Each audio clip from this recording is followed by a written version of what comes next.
Romance is the best-selling fiction genre in the world. In the US alone, it made $1.44 billion in 2022, which is more than double the earnings of crime or science fiction.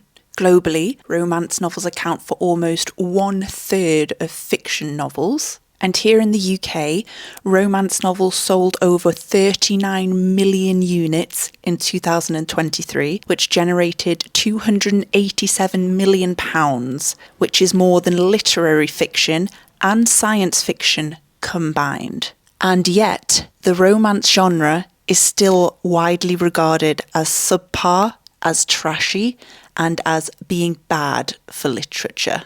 And that is what we're going to talk and rant about today.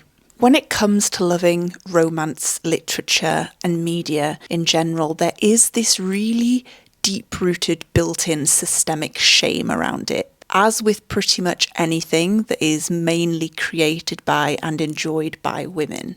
Now, I'm really openly vocal these days about my love for the genre and how it's all I want to talk about, think about, study, learn, write and consume. But I wasn't always this way. It took me actually a lot of overcoming this systemic shame to get to a point that I'm at now. I don't feel like I have a lot of really young school memories, but one memory that really is a core memory for me happened when I was about 7 years old.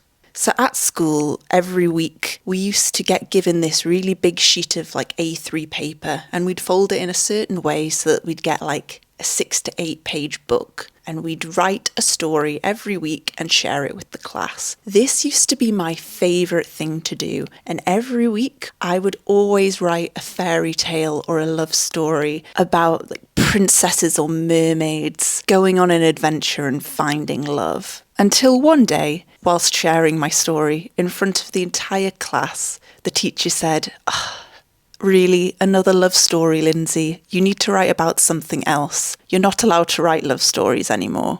And I remember this so vividly because it was the first time I was ever told to feel shame for writing about and for enjoying stories about love.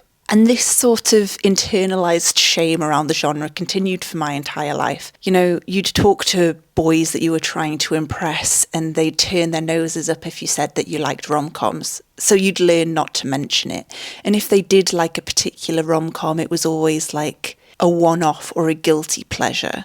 And the term guilty pleasure actually drives me mad. I hate it when people are like, "Oh, that song is my guilty pleasure." Why are you feeling guilt for it? That's some art that someone liked and made and put out into the world, and you also like that art that they created. Where's the guilt in that? Say it with your chest. You like that song. You like that movie. Why are we feeling guilt about liking things? And it's why I really have this channel, and it's why I want to talk about it so much, because romance as a genre is not subpar. It's not something to feel shame around. It's why even if there are the occasional cons, I'm always going to be pro things like BookTok, BookTube, Bookstagram, just communities where people discuss books and discuss romance books is important because it dismisses this shameful narrative that's always been in place. Because whether people want to admit it or not, the world is systemically still very misogynistic, especially when it comes to art that is created by or created for women. When I just think of the sort of male fury around things like the success of the Eras tour or the Barbie movie, for no other reason that it was for women and it was successful and it was made by women. It was really recently Glastonbury, and at Glastonbury, Olivia Rodrigo and Gracie Abrams were two of the headliners, or two of the performers at least. And I saw so many angry comments from middle-aged men, just "Who the fuck is this? Never heard of her. She's shit." Didn't see any of those complaints regarding the 1975 set, which was men. And you just have to look at that and laugh because it's is that person shit? Are they a nobody? Or is it just that you don't keep up with pop culture and you're embarrassed that this young girl in her 20s is more successful than you have ever been in your life at the age of 50? Yesterday I saw a tweet from Andrew Tate, not because I follow him, because someone had reposted it on Instagram and it was shown to me against my will. But it was basically along the lines of, if you were a man and you were enamored with a woman, that's gay. That's gay. You can't catch me, gay thoughts. But aside from the sort of misogyny of it all, I also kind of think because romance is the most popular genre, there's this sense of like contrarianism and this hipster mentality of if something is super popular, then I must hate it to be unique and to be superior to this group of people. Whereas in reality, if something is vastly popular, then there is probably good reason for that. You know, when people really like underground unknown bands and as soon as that band gains popularity, they don't like them anymore. But if you genuinely thought that band was good, you would want them to gain recognition and appreciation for their art, which links into this sort of really weird sense of ego that some people have, where I almost feel like they're unable to separate what is their opinion to what is a fact. I see this so much at the moment. I think like half of the comments I see on the internet every day, I just want to like reply to them with that clip from Inside Out where Joy mixes up the facts and opinions. Oh no, these facts and opinions look so similar. Don't worry about it. Happens all the time. And another like culturally significant thing to mention about women in literature is really it's not been that long that women were able to freely publish under their own name. You know, the Bronte sisters are very well-known authors now, but when they were publishing, they were doing it under male pseudonyms. They weren't doing it under their own name. I have a copy of Sense and Sensibility here. I can't tell if that's in focus because I'm too blind. And within it, it has a copy of like the original publication front cover. So this novel was published in 1811 and it was Jane Austen's first published novel. It doesn't say her name, it just says published by a lady. And even that was a really significant thing. You know, you may think even now, like women can freely publish under their own name, and they can.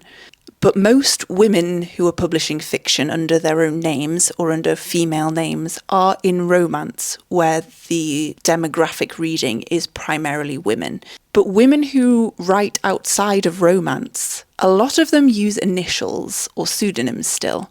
There's a reason that Harry Potter is written by J.K. Rowling and not Joanne Rowling. And romance books that are sort of culturally considered as good are either sort of old classics like Austen or like Jane Eyre, or they're romances written by men, like Nicholas Sparks's The Notebook or One Day by David Nichols.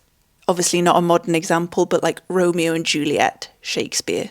However, by definition, romance novels must end in a happily ever after or a happily for now, meaning Romeo and Juliet, One Day, Normal People are not romances. They are literary fiction, or maybe they're women's fiction, or maybe they're drama or tragedy with a heavy romance subplot, but by definition they are not romances. Which sort of leads into this really common critique that romance gets, that it is too predictable. I've never really understood this argument. Like, not every story's worth is based on how crazy of a plot twist and how unpredictable it is. Sure, in some genres, sometimes it's really nice to have a bit of a plot twist and not be able to tell where things are going. But they are usually really plot-driven stories. Romance as a genre is very character-driven over plot-driven. Yes, plot is important in all stories, and there are subgenres where plot is a lot more important, things like romantic suspense or romantasy. But in general, romance is very character-driven. It focuses on people growing, overcoming core disbeliefs, learning to accept themselves, learning to accept other people, learning to love other people, find genuine human connection. And I don't see the problem with those types of stories being predictable. Like, that's exactly why I'm reading it. I'm not reading romance to experience crazy plot twists and like, oh my God, I never saw that coming. I'm reading romance because in this cruel, turbulent, hateful world, I just want nice stories as escapism. If I want to see a crazy, scary story, I don't need to pick up a book. I just need to turn on the news or doom scroll on TikTok for long enough or read any comment section on the internet. I read romance because I want to read stories about humans who grow, who have empathy, who love each other. And if liking that kind of predictable story about humans being good people and loving each other makes me unintelligent, subpar, contributing to bad literature, then tie me down and light me up, set me on fire, burn me. Love and belonging is literally one of the levels on Maslow's hierarchy of needs. So why is something that is so fundamental to humanity deemed to be of lesser quality and deemed to be lowbrow? And I think that fiction, particularly character-driven, emotionally driven fiction, i.e. romance, is vitally important to consume in order to build and understand empathy. There's a reason that Disney movies, Pixar movies and children's movies are quite inherently sad a lot of the times. Like, parents die, pets die. They go through kind of traumatic experiences. And it's because it teaches children empathy, which is why I just think widely consuming fiction is so important for just learning how to be a human and learning how to be an emotionally mature human. Because there's another common argument against romance, which is that it sets unrealistic expectations and encourages toxic relationships. So why is it that every romance reader I know is one of the just purest, loveliest souls? When I think of the people I know in real life who are very into dramatic relationships, really live off the drama of breaking up, getting back together and fighting, and we've had a fight so bad I had to go and sleep at my mum's house. They're not romance readers. They're not fiction lovers at all in general. They're people who really, really love reality TV, which is a very blanket, stereotypical statement to make when I'm making a video trying to dispel offensive stereotypes, but I'm just going to leave that there as my experience and my opinion. And as humans, we are so lucky to be these creatures that have such developed brains. We're able to have language. We are able to have independent thought. We are able to create and consume and appreciate art. We're so lucky to be able to do that. And naturally, as a byproduct of that, we're going to have different thoughts and we're going to have different opinions. And art is subjective, and not everyone should have the same opinions on things. But when you are assuming that your opinion is superior to that of someone else, based on something trivial like what books they like to read, that's where there's a problem. We're not debating human rights, war, ethics and morals. That's a different story. We're talking about art here. We're talking about the type of book someone likes. Why would anyone have such a strong opinion on a piece of art that brings someone else joy? If you don't enjoy something, just don't engage with it. That is not for you, and that's okay. That doesn't mean it's bad. I don't particularly enjoy horror very much. I do occasionally and in certain circumstances, but generally it's not a genre that I consume very much of. That doesn't mean I assume it's bad and it's all terrible and that it's a problem and that it's going to encourage people to be violent and be serial killers. No, it's just not for me, so I don't engage with it. And I don't really understand why romance is singled out as a genre and treated differently when really it's a basic human need to experience love. It's what everyone wants to find in real life. In real life, we're so encouraged to pursue love and make love such an important central component of our lives. So why is it when we then consume art about it and read about it, that's a bad thing?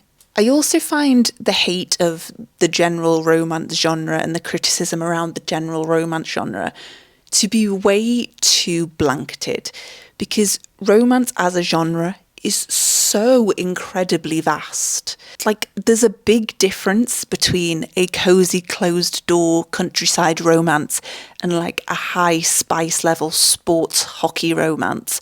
There's a huge difference between romanticy, romantic suspense, like erotica, dark romance, gothic romance, closed door fade to black romance, holiday destination romance, young adult romance, new adult romance.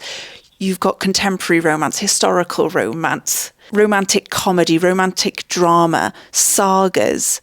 Like, the blanketed criticism just does not work, because the genre as a whole is made up of so many subgenres.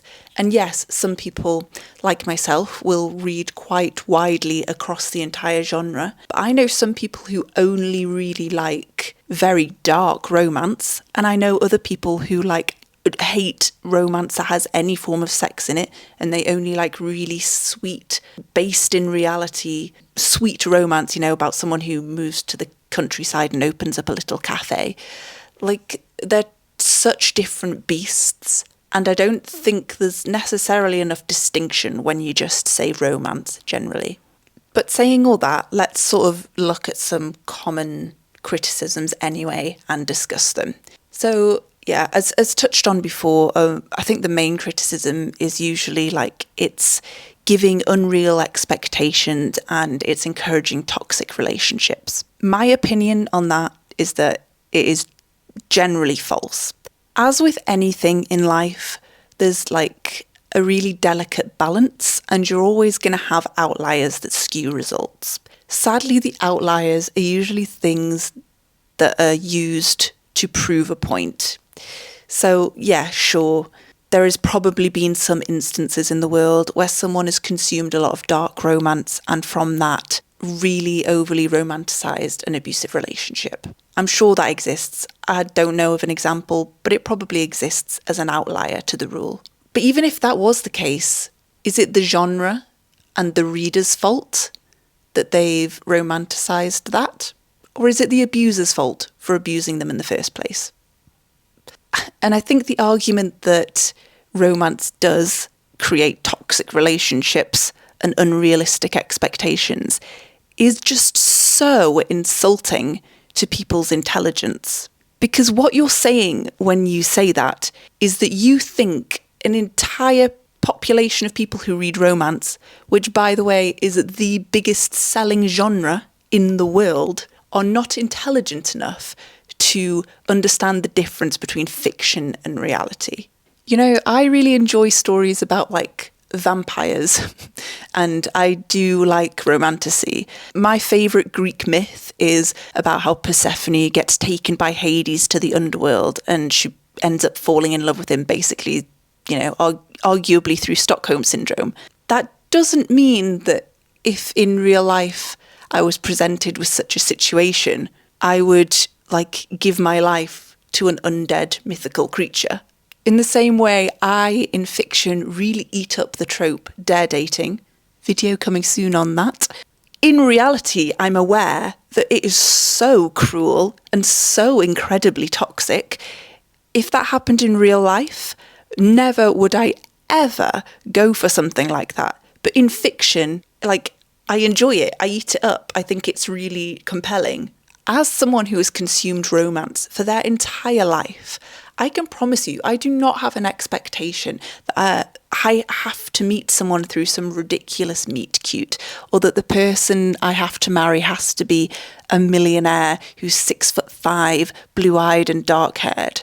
What I do have an expectation for is that I should be respected, have mutual admiration, good communication, and a healthy love with whoever I am in love with. And if that is setting unrealistic expectations, we've got a very different problem in our hands. Because most romances are not dark, toxic, and gothic. Most romance books are based in reality and depict healthy love. The issue is those aren't the ones that are being talked about because those aren't the ones that support really ridiculous headlines. Like, obviously, if you don't consume romance as a genre, but you're pulling out things like It Ends With Us or 50 Shades of Grey to prove your point that the genre is toxic, like, what a ridiculous argument. They are very, very specific subgenres and do not represent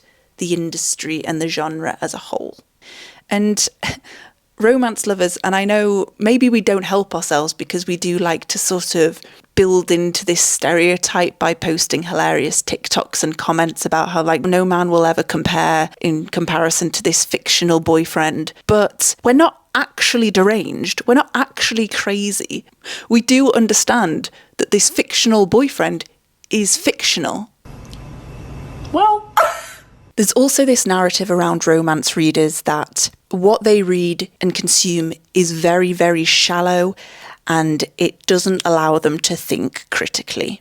Ironically, I think that anyone saying this is themselves shallow and unable to think critically.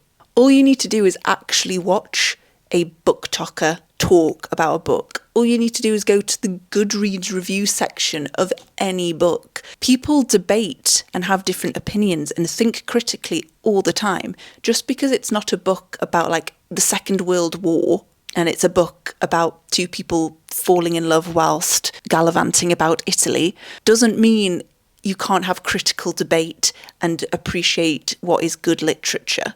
And that argument is always directed at romance, when really it's an argument that you can apply to absolutely any literary genre. I never see people complaining that, like, science fiction is shallow and the people who consume too much of it are unable to critically think. No one will ever look at a science fiction novel set in space and say, this person is really shallow because they just consume stories about, like, violence and aliens. Or people who are absolutely obsessed with, like, James Bond and spy novels. Are they shallow because all they care about is, like, violence and fighting and idealising this sort of masculinity of this guy who can go around just killing people and being like a superhero?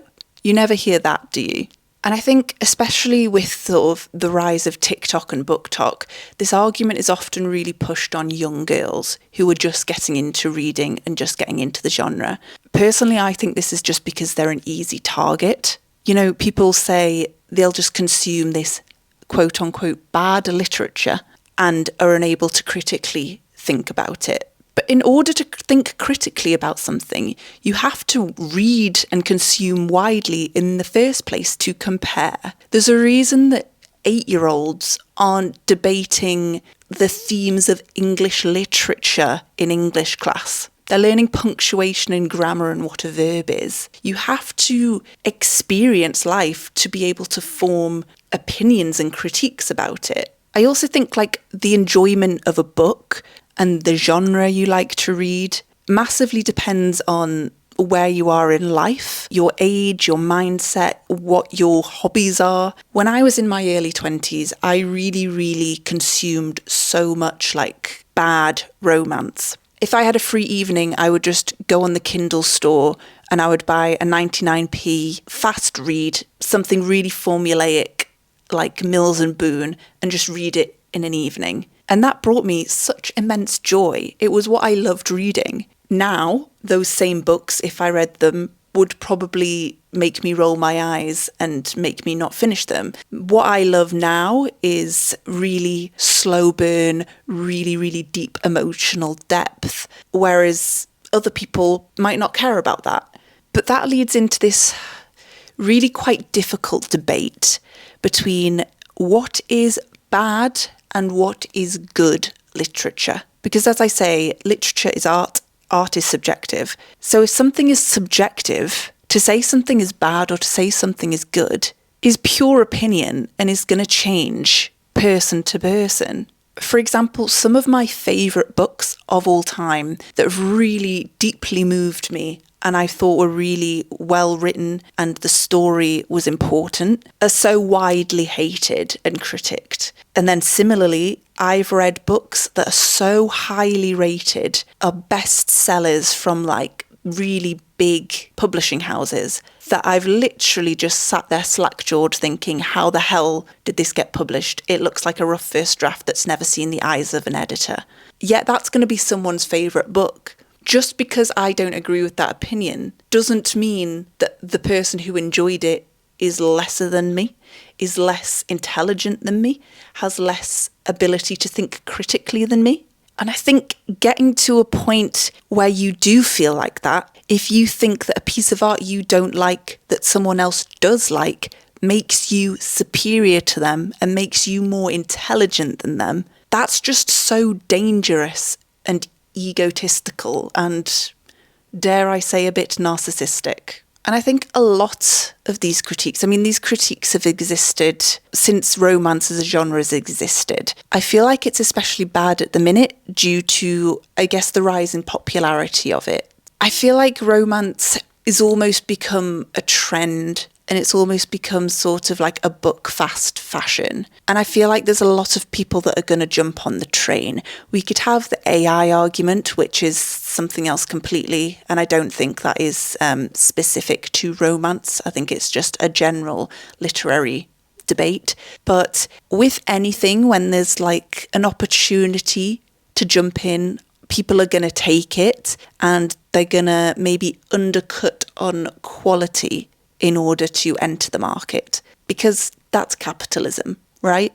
But again, if someone finds quality in something that you don't, then by definition, it can't be bad. It's just simply not for you.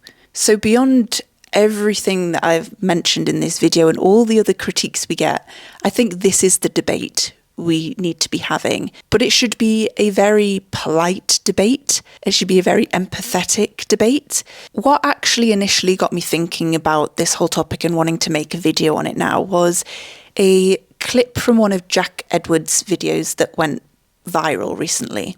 And the clip itself was him speaking about the importance of romance and why it shouldn't have been looked down on. But the wider context of the clip was him talking about the importance of quality within romance. Why are we thinking about the quality of the writing? Why do we care? You should care. You really should care about that. And I think that it undermines the romance genre as a whole if you're like, oh, it's just a romance. It's not just romance. Love is one of the things that we think about our entire lives. But again, quality is so subjective. Even books by the same author. I have favourite authors where I'm pretty much guaranteed to like whatever they write. But some of their books might be like 5 out of 5 perfection, and others might be like, yeah, I didn't hate it.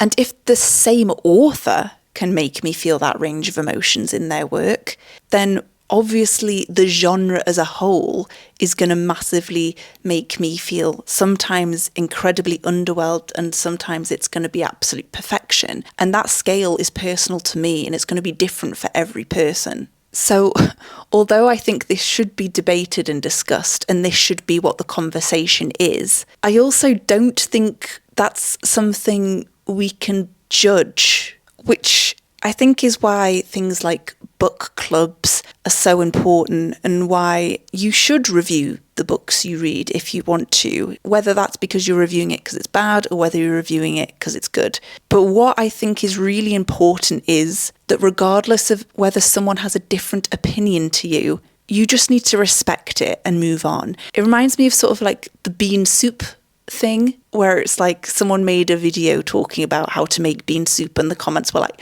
what do I do if I'm allergic to beans? I don't like beans. What am I supposed to do? Then it's not for you. This content is not for you, and you can just not consume it and move on. Same thing for romance. I don't think it should be dismissed completely. It should be a book by book basis. And you can review and discuss and debate, but you should also take other people's opinions on board and respect an opinion if it is different to yours. I think the key thing we need to do going away from this is that everybody should consume fiction widely.